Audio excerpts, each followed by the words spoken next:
नमस्कार दोस्तों, शुभ प्रभात। आज है 14 जुलाई और स्वागत है आपका आपके अपने चैनल रॉयल एमपी में।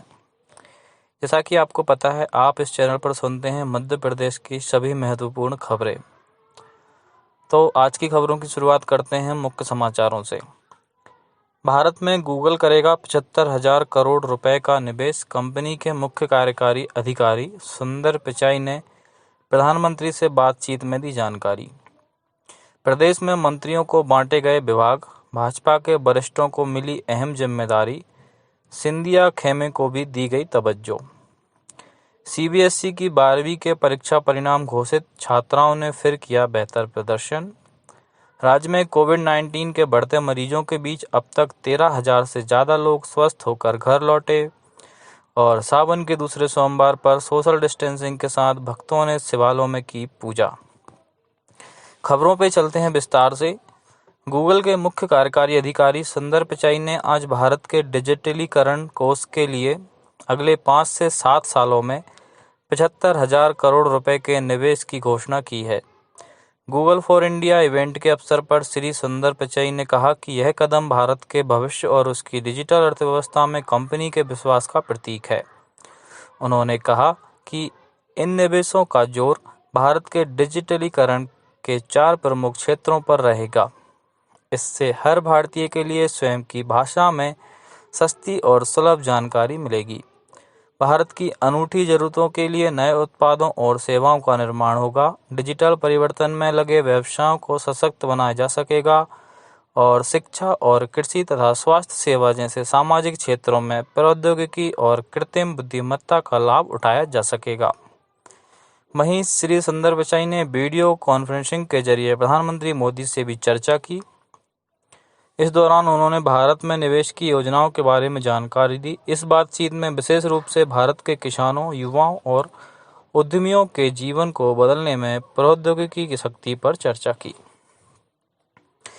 इधर प्रदेश में मंत्रियों को उनके विभागों का बंटवारा हो गया है। सिंधिया खेमे के मंत्रियों को परिवहन, राजस्व, जल संसाधन और स्वास्थ्य जैसे कई महत्वपूर्ण विभाग मिले हैं, तो वहीं पिछली सरकार में शामिल रहे वरिष्ठ मंत्रियों को भी लोक निर्माण, वित्त, नगरीय प्रशासन, शिक्षा विभाग जैसे कई बड़े विभागों की जिम्मेदारी दी गई है। जनसंपर्क, सामान्य प्रशासन और नर्मदा घाटी विकास विभाग को मुख्यमंत्री चौहान ने अपने पास ही रखा है। विभागों के बंटवारे के बाद मंत्रियों को मंत्रालय में कक्षों का आवंटन हो गया। वहीं ऊर्जा मंत्री प्रद्युम्न सिंह तोमर ने आज कार्यभार ग्रहण किया। इधर राजस्थान में कांग्रेस विधायक दल ने अशोक गहलोत सरकार के समर्थन में प्रस्ताव पारित किया। राजनीतिक घटनाक्रम के बीच कांग्रेस विधायक दल की बैठक आज संकट में आ गई, जब उप मुख्यमंत्री सचिन पायलट ने खुले विद्रोह का ऐलान कर दिया। श्री पायलट ने दावा किया गहलोत सरकार अल्पमत में आ गई है और 30 से अधिक कांग्रेस विधायक उनका समर्थन कर रहे हैं। कांग्रेस विधायक दल ने आज पार्टी विरोधी कार्य में संलिप्त सदस्यों के खिलाफ सख्त अनुशासनात्मक कार्रवाई करने की मांग की। बैठक में कांग्रेस के अलावा राष्ट्रीय लोकदल, भारतीय ट्राइबल पार्टी और मार्क्सवादी कम्युनिस्ट पार्टी के विधायकों ने भी भाग लिया। कांग्रेस ने दावा किया कि उनकी सरकार को पूर्ण बहुमत प्राप्त है और वह 5 साल तक काम करेगी। इधर केंद्रीय माध्यमिक शिक्षा बोर्ड सीबीएसई ने 12वीं के परीक्षा परिणाम घोषित कर दिए। एक बार फिर छात्राओं ने बेहतर प्रदर्शन किया। छात्राओं की तुलना में छात्राओं का प्रदर्शन लगभग 6% बेहतर रहा। इस वर्ष 88% से अधिक छात्र उत्तीर्ण हुए, जो पिछले वर्ष की तुलना में 5% अधिक है। तिरुवनंतपुरम क्षेत्र का प्रदर्शन 97.67% के साथ सर्वश्रेष्ठ रहा, जबकि पटना क्षेत्र का स्थान 74% के साथ सबसे नीचे रहा। परीक्षा परिणाम बोर्ड की वेबसाइट cbscresult.nic.in पर देखे जा सकते हैं। हालांकि सीबीएसई की वेबसाइट में तकनीकी खराबी से विद्यार्थियों को नतीजे देखने में समस्या का सामना करना पड़ रहा है। मुख्यमंत्री शिवराज सिंह चौहान ने कहा कि बेटियों के विरुद्ध अपराध करने वाले पूरी मानवता के दुश्मन हैं। भोपाल में कानून व्यवस्था की समीक्षा बैठक के दौरान उन्होंने अपराधों में संलग्न सफेदपोशों को चिन्हित कर उनके विरुद्ध सख्त कार्रवाई करने के निर्देश दिए। गौरतलब है कि राजधानी भोपाल में शनिवार रात पुलिस को गश्त के दौरान 5 नाबालिग लड़कियां मिली थीं। पूछताछ में लड़कियों ने बताया कि उन्हें एक कथित पत्रकार के मकान पर जन्मदिन पार्टी में लाया गया था। इस दौरान उनके साथ अश्लील हरकत की गई और दुष्कर्म किया गया। मुख्यमंत्री के निर्देश पर आरोपी पत्रकार प्यारे मियां की अधिमान्यता समाप्त करने और शासकीय आवास खाली करने को भी कार्रवाई की गई है। प्रदेश में कोरोना संक्रमितों की संख्या 18,000 के करीब पहुंच गई है। वहीं 13,000 से अधिक लोग स्वस्थ होकर घर लौट चुके हैं। राजधानी भोपाल में आज 83 नए मामलों का पता चला। देवास जिले में 8 लोगों की रिपोर्ट पॉजिटिव है, जिससे पीड़ितों का आंकड़ा बढ़कर 265 तक पहुंच गया है, जबकि 1,178 लोगों के सैंपल आना बाकी है। कटनी जिले में आज 6 मरीज मिले। होशंगाबाद के इटारसी में कोरोना के बढ़ते मामलों को देखते हुए 15 जुलाई से एक हफ्ते के लिए टोटल लॉकडाउन रखने का निर्णय किया गया। टीकमगढ़ में भी कल एक दिन टोटल लॉकडाउन करने की घोषणा की गई। इस दौरान आवश्यक सेवाएं बहाल रहेंगी। बैतूल जिले के चिचौली और मुल्ताई नगरीय क्षेत्र में 15 जुलाई तक पूर्णबंदी रहेगी। राजगढ़ से हमारे संवाददाता ने बताया, मास्क लगाने के लिए जागरूकता फैलाने के लिए जिले में रोको टोको अभियान चलाया जा रहा है।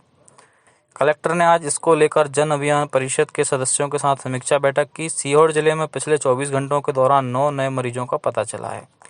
वहीं अनूपपुर की एक महिला भी संक्रमित पाई गई है। खंडवा में आज 16 रिपोर्ट पॉजिटिव आई। हमारे संवाददाता ने बताया कि 8 लोगों के संक्रमण मुक्त होने पर उन्हें जिला अस्पताल में छुट्टी दी गई। वहीं मुरैना में स्वस्थ हुए 87 लोगों को विभिन्न अस्पतालों से छुट्टी दी गई।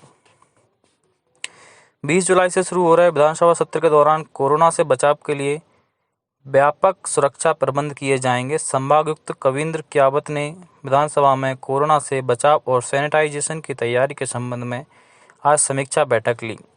इस दौरान संभागायुक्त ने कहा कि विधानसभा मुख्य भवन और परिसर के सैनिटाइजेशन, स्वास्थ्य सुविधाएं, प्रवेश द्वारों पर थर्मल स्क्रीनिंग जैसी व्यवस्था की जाएगी। खंडवा जिले के ओमकारेश्वर में सावन के दूसरे सोमवार को आज भगवान ओमकारेश्वर एवं भगवान मंगलेश्वर की सवारी निकाली गई। इस दौरान सैकड़ों की संख्या में श्रद्धालुओं ने ज्योतिर्लिंग के दर्शन किए। हमारे संवाददाता ने बताया कि जिला प्रशासन के आदेशानुसार सोशल डिस्टेंसिंग, मुंह पर मास्क लगाना, दर्शन के लिए रजिस्ट्रेशन करवाना अनिवार्य करने के साथ ज्योतिर्लिंग पर फूल बेलपत्र चढ़ाने और नर्मदा स्थान पर प्रतिबंध रहा। उज्जैन में भी सोशल डिस्टेंसिंग के साथ महाकाल की सवारी निकाली गई। सतना जिले में सावन के दूसरे सोमवार पर शिव भक्तों द्वारा शिवालयों में पूजा अर्चना की गई। मंदसौर के पशुपतिनाथ मंदिर में श्रद्धालुओं ने एहतियाती उपायों के साथ पूजा अर्चना की। अंत में कुछ समाचार संक्षिप्त में।